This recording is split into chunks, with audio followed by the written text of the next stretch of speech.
ಸೂರ್ಯಮಂಗಲತ್ತಮ್ಮ ಬಗಳಾಮುಖಿ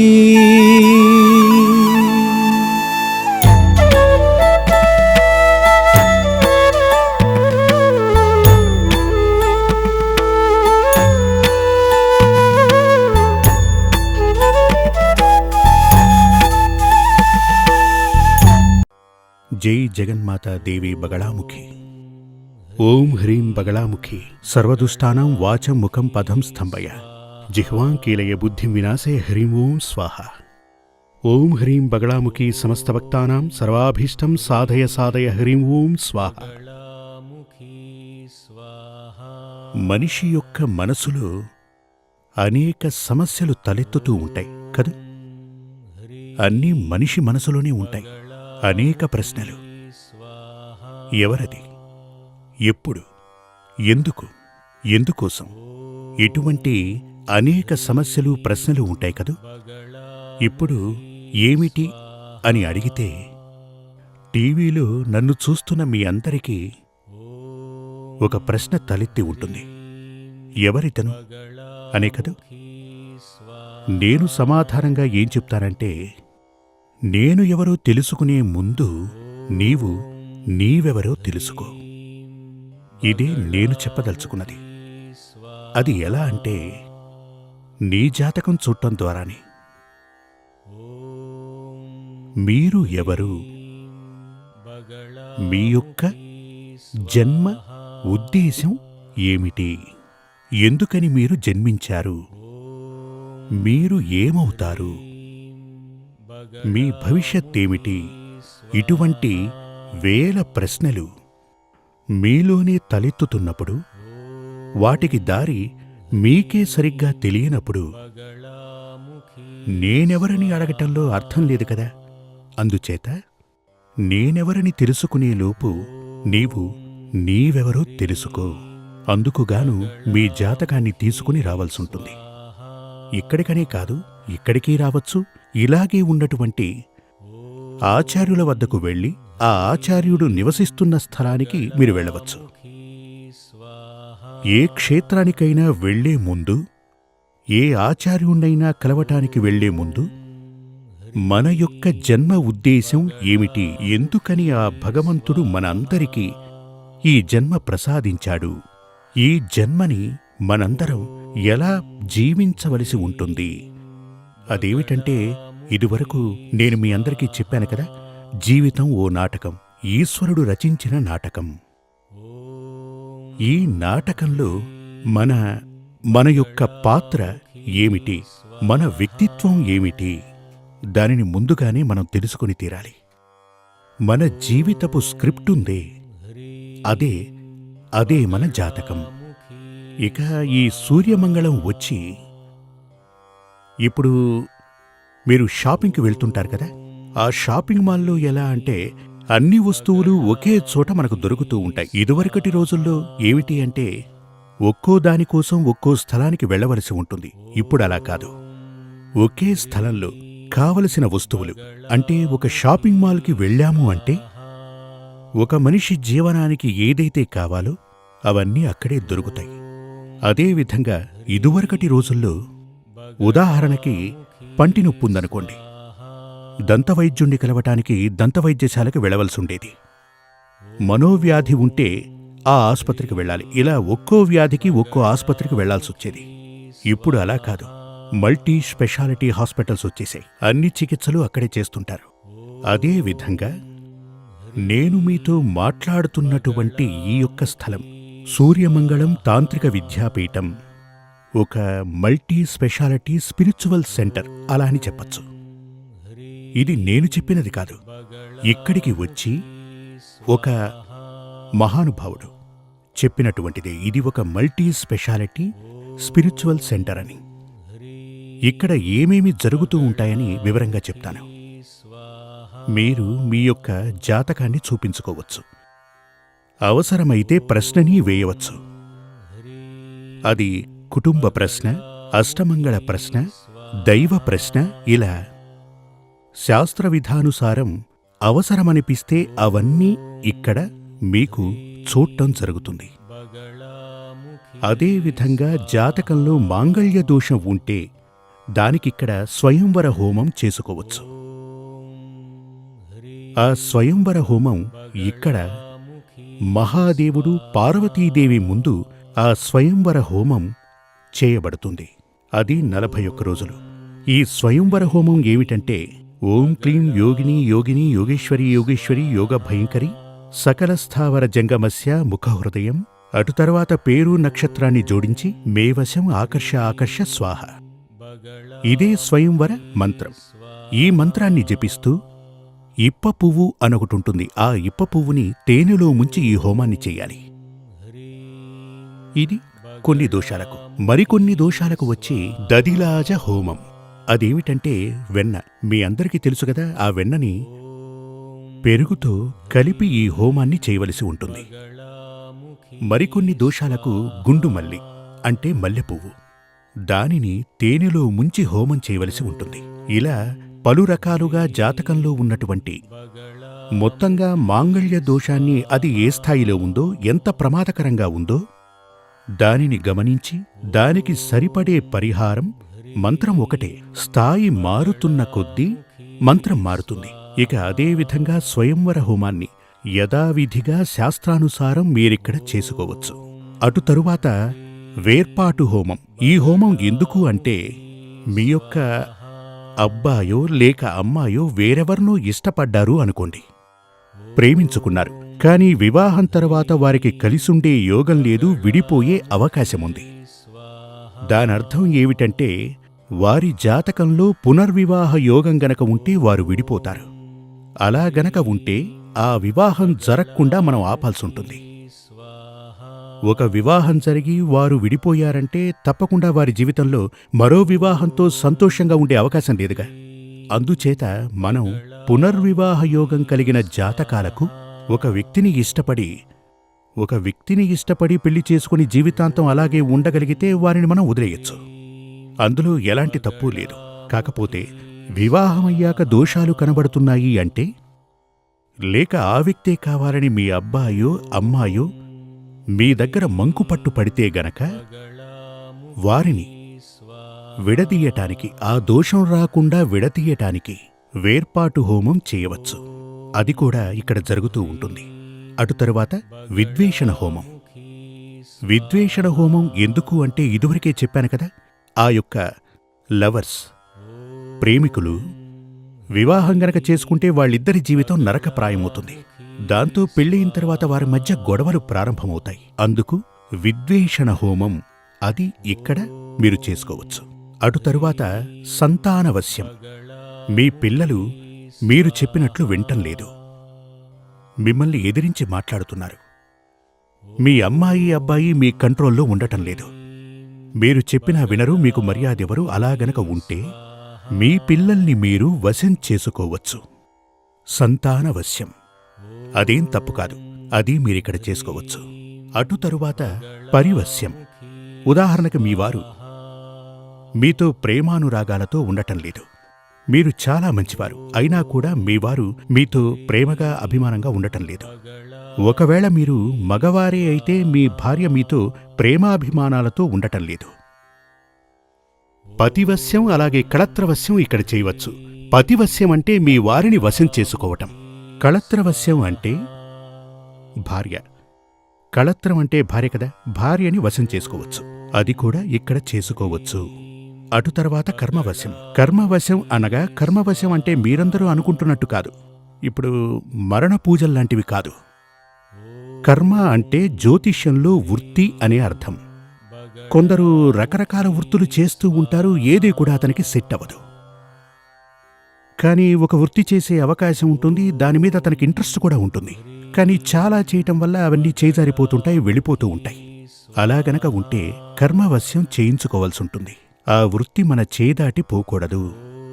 ఈ వృత్తి మనకు సెట్ అవ్వాలంటే ఇలా కర్మవశాన్ని చేయించుకోవచ్చు. మరొకటి భృత్యవశం.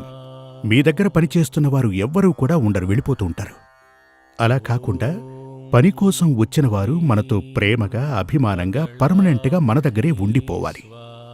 అందుకుగాను భృత్యవశం, భృత్యం అంటే పనివారు, ఆ భృత్యవశాన్ని మనం ఇక్కడ చేయవచ్చు. అటు తరువాత ధనవశ్యం, అది మనకు చాలా ముఖ్యం కదా.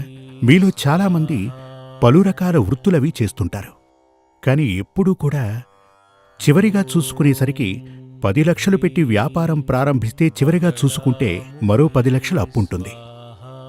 వ్యాపారం మహత్తరంగా నడుస్తుంది, కాని ధనం తిరిగి రాదు.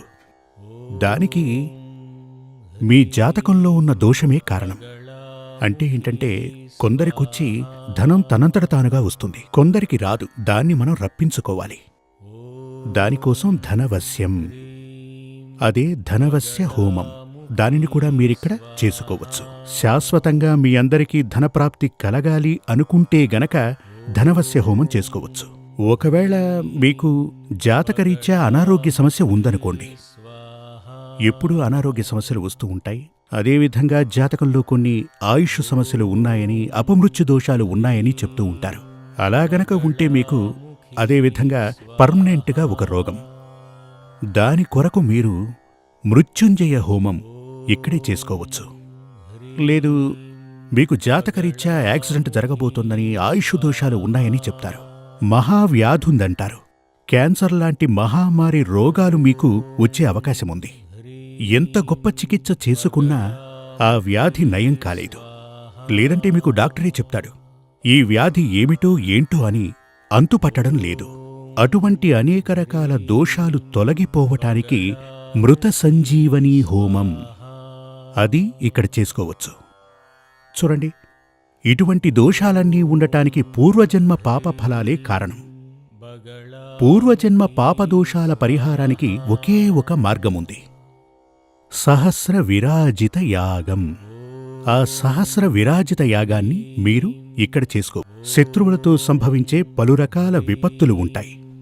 ఇటువంటి దోషాల నుంచి పర్మనెంట్గా బయటకు రావటానికి బగళాముఖి యాగాన్ని చేయవచ్చు. ఈ విధంగా సకల దోషాల నుంచి విముక్తి పొందడానికి సకల యాగాలు ఇక్కడ చేయవచ్చు. అదేవిధంగా పితృశాంతి కోసం మీరు గోదానం చేయవచ్చు. అక్షయ పుణ్యసిద్ధి కోసం గోదానం చేయవచ్చు, అన్నదానము చేయవచ్చు. ఇదే విధంగా మన జీవితంలో ఉన్నటువంటి సకల దోషాలకు పరిహారం అంటే ఏంటంటే, ఆ దోషమేమిటి, ఆ దోషం మనకు ఉందా, ఈ విషయాలు తెలియాలంటే మన జాతకాన్ని చూడాలి. ఆ జాతకాన్ని చూసి మీకున్న దోషాలన్నింటికీ ఒకే స్థలంలో మీకు పరిహారాలు దొరుకుతాయి. ఇక్కడ తాంత్రిక విధానుసారమే పూజలు నిర్వహిస్తుంటాం. తాంత్రికం అనగానే భయపడాల్సిన అవసరం లేదు.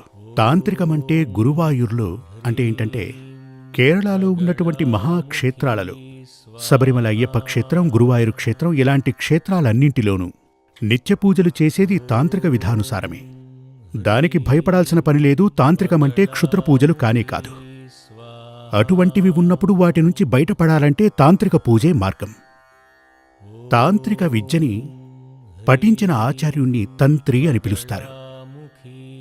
మీరు వినే ఉంటారుగా, శబరిమల తంత్రి, గురువాయూర్ తంత్రి. అలా అనంటే వారు క్షుద్రోపాసకులని అర్థం కాదు. పూజా విధానాలను అవపోసన పట్టిన ఘటికులు అనే అర్థం. ఇప్పుడు అదే విధంగా మంచి విద్యాభ్యాసం ఉన్నటువంటి, ఎడ్యుకేటెడ్ అయినటువంటి అటువంటి వారు వేదశాస్త్రాలు, జ్యోతిష్యం, తాంత్రిక విధి విధానాలు ఇటువంటివన్నీ చదివి ఇక్కడ ఇలా పూజలు నిర్వహిస్తూ ఉంటారు. మీరు దూర ప్రాంతం నుంచి ఇక్కడికి రావాలనుకుంటే మీరిక్కడుండొచ్చు. ఇక్కడ ఉండి జాతకం చూసి పరిహారాలు అవసరమనుకుంటే చేసుకోవచ్చు. అందుకు కావలసిన వసతులు ఇక్కడ ఉన్నాయి. అదేవిధంగా అమావాస్య నాడు విధిగా ఇక్కడ బగళాముఖి మహామంత్రయాగం జరుగుతుంది. ఇది చాలా గొప్ప విశేషం. మన జాతకంలో ఉన్న సకల దోషాల పరిహారానికి బగళాముఖి మహామంత్రయాగం చాలా విశేషం. పౌర్ణమి నాడు బగళాముఖి సర్వాభీష్ట సిద్ధిమంత్రయాగం జరుగుతుంది. అదేమిటంటే అమావాస్య తర్వాత అంటే, ఇప్పుడు మీకు ఉదాహరణ చెప్తాను. ఒక చేను అంటే తెలుసు కదా, పంట పొలం. ఆ పంట పొలంలో నారు, దాన్నేమంటారు, మొలక. అంటే విత్తనాలు మొలకెత్తున్నాయి, పువ్వులు రాబోతున్నాయి. అంతకుముందు అక్కడంతా కలుపు మొక్కలున్నాయి. ఈ కలుపు మొక్కల్ని పీకేస్తే ఏమవుతుంది? పంట బాగా ఏపుగా పెరుగుతుంది కదా. అప్పుడు ఫలసాయం బాగా దక్కుతుంది. దీనిని అమావాస్య యాగం అంటారు. అంటే మన దోషాలు తొలగించున్నది. మరొకటి, ఆ కలుపు మొక్కల్ని తీసేసిన పంటకి ఇంకొంచెం నీరు పోస్తే ఏమవుతుంది? ఆ పంట నుంచి మనకు లభించే ఫలసాయం ఏదైతే ఉందో రెట్టింపుగా లభిస్తుంది కదా. అదేవిధంగా అలా చేసేదే పౌర్ణమి యాగం. వివరంగా చెప్పాలంటే, అమావాస్య యాగం చేస్తే సకల దోషాలు తొలగిపోతాయి. పౌర్ణమి యాగం చేసినట్లయితే మనకు సకల యోగాలు సిద్ధిస్తాయి. సుఖము, సంతోషము, ధనప్రాప్తి ఇవన్నీ కూడా కలుగుతాయి. ఇలా ఉన్నటువంటి అన్ని రకాల పూజాది కర్మలను, పూజాది యాగాలను ఇక్కడ చేయవచ్చు. ఇప్పుడు నేను మీకు చెప్పినవన్నీ మీరు ఎక్కడైనా వింటం జరిగిందా? నిజమే కదా? అవును కదా? ఇవన్నీ నేను కనిపెట్టినవి కాదు. ఇవన్నీ వేదశాస్త్రాలలో ఉన్నవే. మన జీవితానికి ముఖ్యంగా కావలసినవి. తాంత్రిక విద్యను నేర్చుకున్న ఆచార్యవర్యులకు ఇదంతా తెలుసు. ముఖ్యంగా నంబూదరి వారికి బాగా తెలుసు. ఆదిశంకరుని కాలంలో ఉన్నటువంటి మహాగ్రంథాలలో శారదా తిలకం, మంత్రమహాదది, ఇటువంటి మహాగ్రంథాలలో ఉన్నటువంటి పూజాది కర్మలే ఇవన్నీ కూడా. ఇటువంటి కర్మలే ఇక్కడ జరుగుతూ వస్తుంటాయి. ఇలాంటి పూజలు, యాగాలు ఇక్కడ నిర్వహించబడుతుంటాయి. కేవలం ఇవి మాత్రమే కాక నిత్య పూజలు. ఒక దేవుణ్ణి నిత్యం ఎలా పూజించాలి, ఎలా ఓ మంత్రాన్ని జపించాలి, ఒక హిందువు యొక్క ధర్మం ఏమిటి, ఏ విధంగా ఒక హిందువు జీవించాలి, ఎలా జీవిస్తే మనశ్శాంతి, సంతోషం అతనికి దక్కుతుంది, మనం మన పిల్లల్ని ఎలా పెంచాలి, ఇవన్నీ హిందూ వేదశాస్త్రం చెప్పినట్టుగా వేరే ఏ మతాలు చెప్పడం లేదు. క్రిస్టియానిటీ గురించి చెప్పటానికి వారందరికీ అనేక సంస్థలున్నాయి. ముస్లిములకు కూడా కొన్ని స్థలాలున్నాయి. కానీ మన హిందువులకు చెప్పటానికి ఎలాంటి స్థలం లేదనే చెప్పాలి. మీరు దీన్ని గనక నమ్మినట్లయితే పూజా విధానాలను పఠించవలసి ఉంటుంది. మీ పిల్లలందరికీ కూడా హిందూ శాస్త్రానుసారం ఎలా జీవించాలో నేర్పాల్సి ఉంటుంది. అలా గనక మీరు కోరుకుంటే ఇక్కడకు రండి. తప్పకుండా మీకు అలాంటి ఉపదేశం లభిస్తుంది. ఓం హ్రీం బగళాముఖి సర్వదుష్టానాం వాచం ముఖం పదం స్తంభయ జిహ్వాం కీలయ బుద్ధిం వినాశయ హ్రీం ఓం స్వాహ.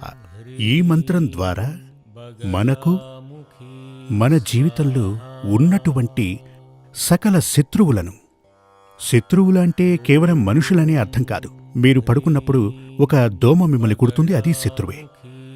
ఇప్పుడు మద్రాసులో ఫ్లడ్స్ వచ్చాయి కదా, అది కూడా శత్రువే. ఆ వరుణ భగవానుడు మనకెంత కష్టం ఇచ్చాడు కదా. అదేవిధంగా తుఫాన్ వస్తుంది. ఇదే విధంగా ప్రకృతి నుంచి వస్తుంది, మనుషుల ద్వారా వస్తుంది, జంతువుల ద్వారా వస్తుంది, రోగాల ద్వారా వస్తుంది, దారిద్ర్య రూపేణ, రుణ రూపేణ వస్తుంది. ఇవన్నీ కూడా మనకు శత్రువులే. అంటే మనలోని సుఖం, సంతోషం, శాంతి, సమృద్ధి, వీటికి విఘ్నాన్ని కలిగించేది ఏదైనా మనకు శత్రువే. అటువంటి సకల శత్రువులను నివారించటానికి, స్తంభింపచేయటానికి, ముఖ్యంగా కోర్టు వ్యవహారాలలో విజయం సాధించడానికి, అలాగే సకల దోషాలను పరిపూర్ణంగా నివారించటానికి బగళాముఖి మంత్రానికన్నా, బగళాముఖి దేవి కన్నా శక్తివంతమైన దేవుడు కాని, మంత్రం కాని లేదు. దీనిని హిందూ వేదశాస్త్రం చెప్పింది.